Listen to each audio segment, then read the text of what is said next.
Over the past few days, things really haven't gone the way I planned, and at one point I almost quit this video completely. But there was still sourdough to bake, food to preserve, and meals to make for my family and someone in need, so I kept going. So I'm bringing you along for a real look at from scratch homemaking over these past few days, what I made, what got done, and how I worked through it when things didn't go as planned.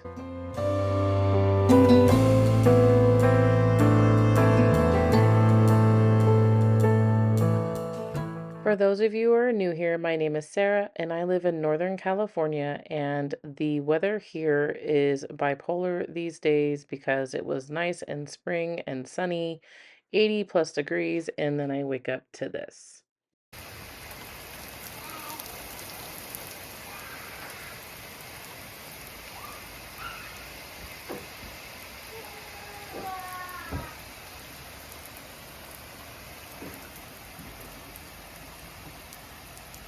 So I have done several days worth of filming of myself in the kitchen doing many projects, and then the SD card died on the camera. So what I'm going to be showing you in this video is probably mainly going to be from my phone, which was supposed to be B-roll, so it's going to be really quick snippets, and I will have things towards the end like the chicken that's behind me, and I'm still gonna can the black beans tonight.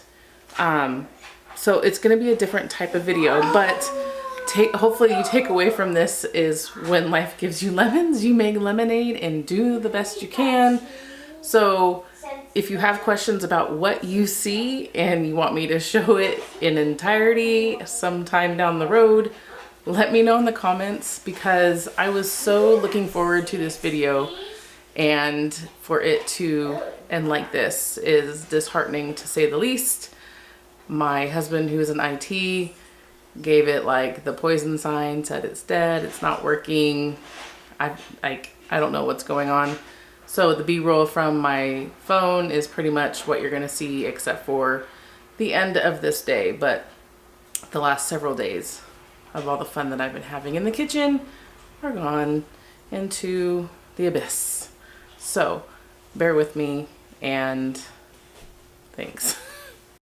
So a lot of what I have been doing over the last several days that lost footage of is fresh ground flour baking, specifically the biscuits and then ciabatta rolls, pizza and pretzels, which I really feel like I'm starting to hone in on how to do it and how to do it properly. And I truly feel like sourdough is definitely the way to go with fresh ground flour if you want something that's really soft.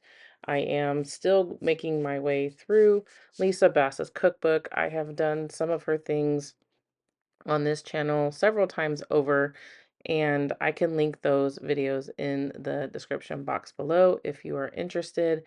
But one of the things that I was trying was the basic sourdough pizza, and it came out absolutely delicious, and I'm really sad that I didn't get to share with you how I made it, but the kids thoroughly enjoyed it. As you can see, they asked for some olives along with the normal pepperoni, and it was eaten really quickly. And one of the other projects that I am trying to get through, or that I did get through, thankfully, just don't have all the footage of it, was clearing out a lot of my freezer from last year's garden. So I was able to get 4-gallon bags of last year's tomatoes that I had cored and scored and threw into the freezer and waited for a day that was not so busy before making it into a sauce.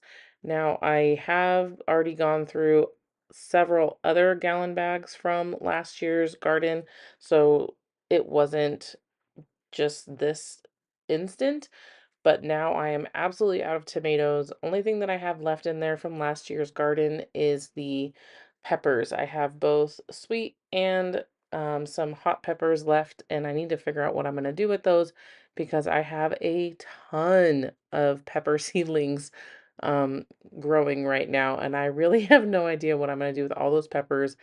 outside of my kids snacking on them constantly, which is not a bad problem to have for sure.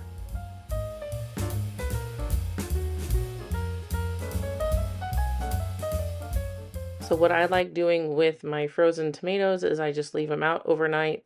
And unfortunately, this did get left out for 36 hours-ish because I did have quite a bit of a problem with my pantry. I had mom brain and completely left the sink on, the water running in the pantry, and I flooded the entire thing all the way up, every drawer, cabinet, absolutely everything. So that was a complete mom brain failure. And if you've done anything like that, please let me know in the comments below because I feel absolutely horrible. Now, there's not really that much damage, thankfully, but it definitely was a stinker of a day. So for this recipe, I am turning my quick hamburger buns into not so quick hot dog buns.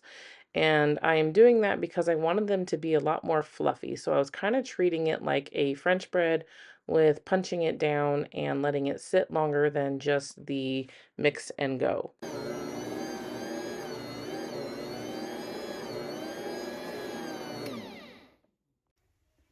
So I am going to be doing this today in between all the breads, and this has been sitting here for a day. I'm going to drain out all of the water.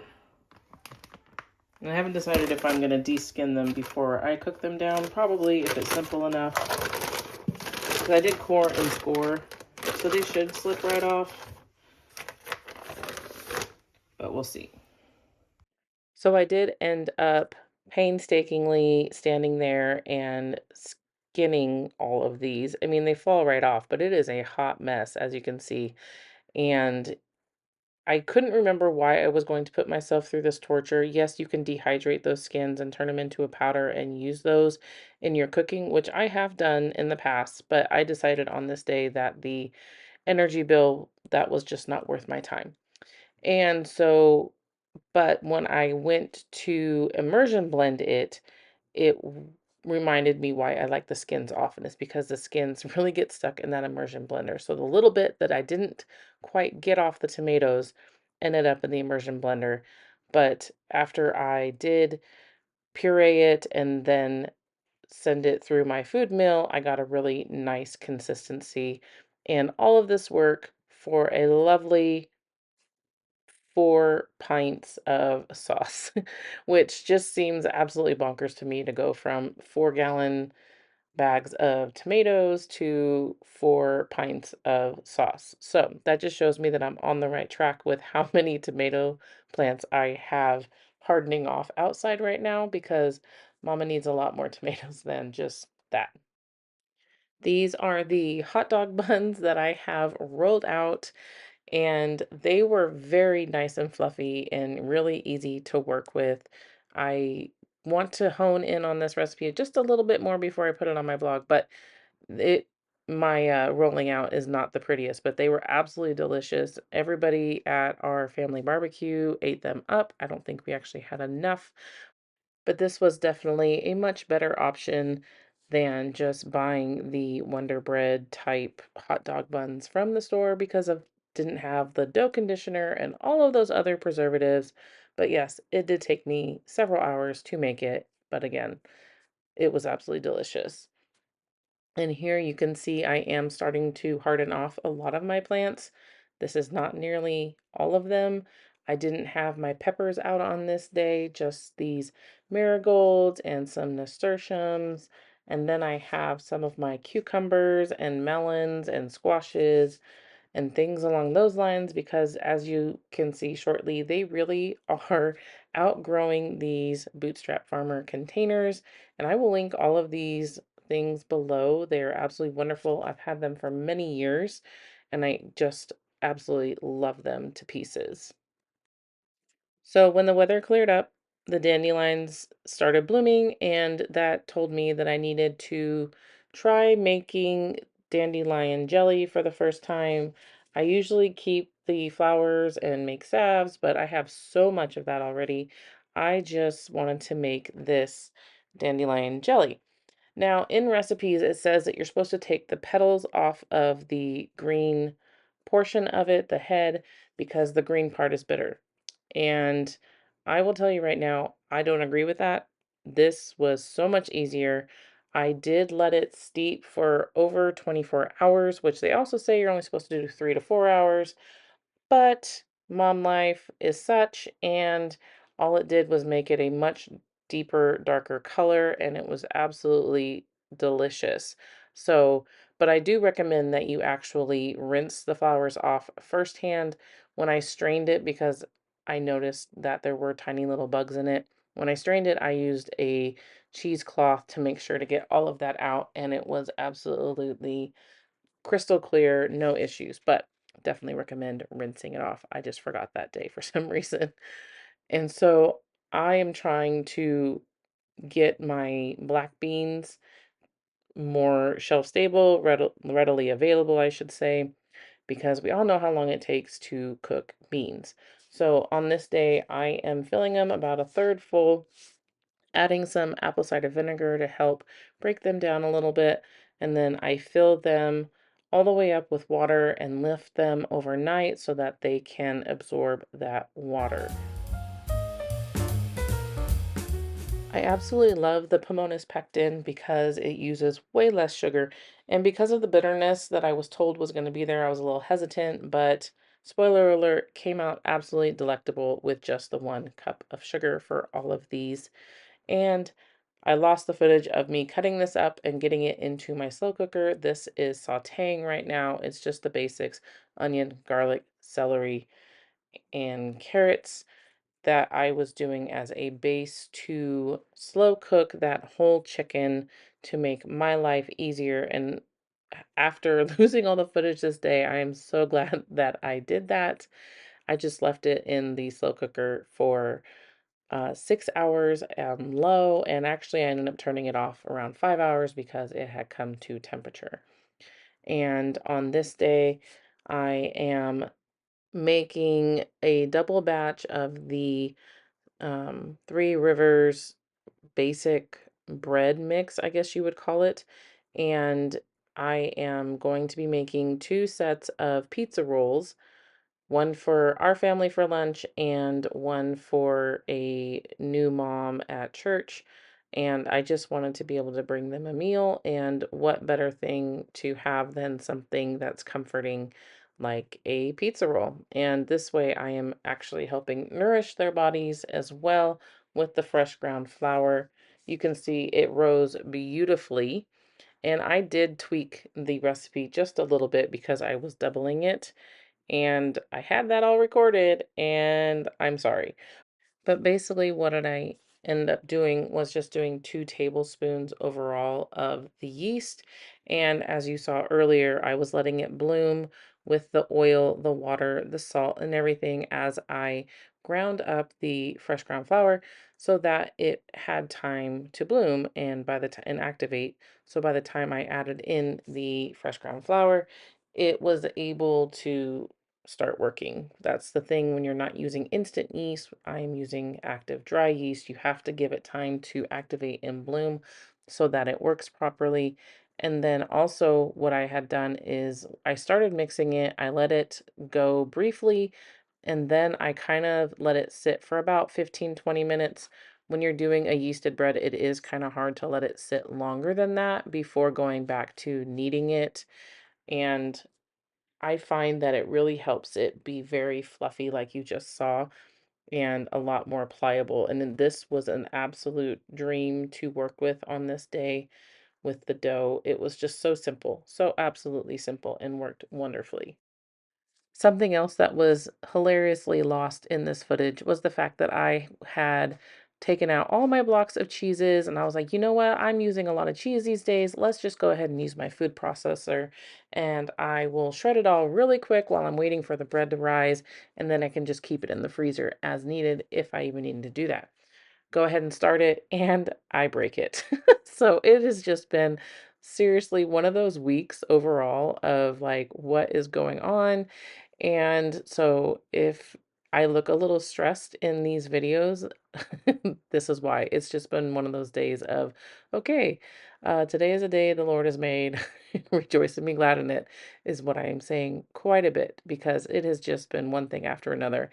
But hopefully you can hear me. I am still trying to find all the joy and just take each day as it is. And if you have a recommendation on a food processor that actually does not die, because we have bought parts and pieces for this Ninja one. I don't know how many times now, and I am just sick to death of it. We could have bought a new one at this point.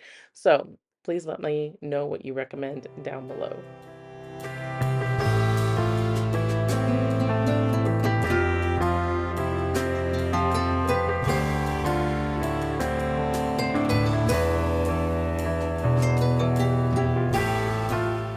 Before I am putting ours into the oven, I am just spraying it with some avocado oil, and then I am adding some extra Italian seasoning on top of it and putting it in the oven. I did put the one for my friend into the fridge after I let it rise for about 45-ish minutes, and then I took it out and put it in the oven right before I needed to bring it to her. So it was nice and hot. So that is another thing. You can make these, put them in the fridge because essentially it's just like a cinnamon roll, and then you can just make them the next day if you need to. And within all this chaos, I forgot to grease my pan. So these did come out, but they did leave a layer underneath them. So never forget to grease your pan. It's definitely worth it to take the time. I totally would have. But again, mom brain, that's what it is these days.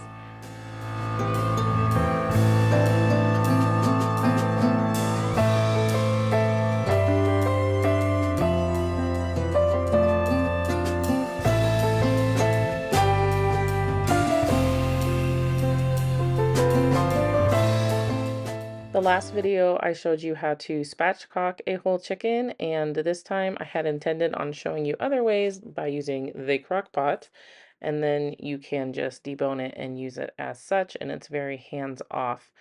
But with this, I love that it's just set it and forget it and was super simple, like I said. And we did just kind of eat it as, chicken breast and thighs and all that kind of stuff tonight. But ideally, I think the leftovers I'm going to turn into a chicken pot pie or chicken noodle soup. And then, of course, I am backing up on all these lovely bones that I'm getting, so I need to make a lot more broth. Let me know if you need another video on that. I believe I already have several on them, but they really are super simple to cook down and turn into bone broth on this day. Because I did add the innards into the crock pot, it made more like a meat stock, and I will be keeping that for using in soups and also maybe in rice just a little bit.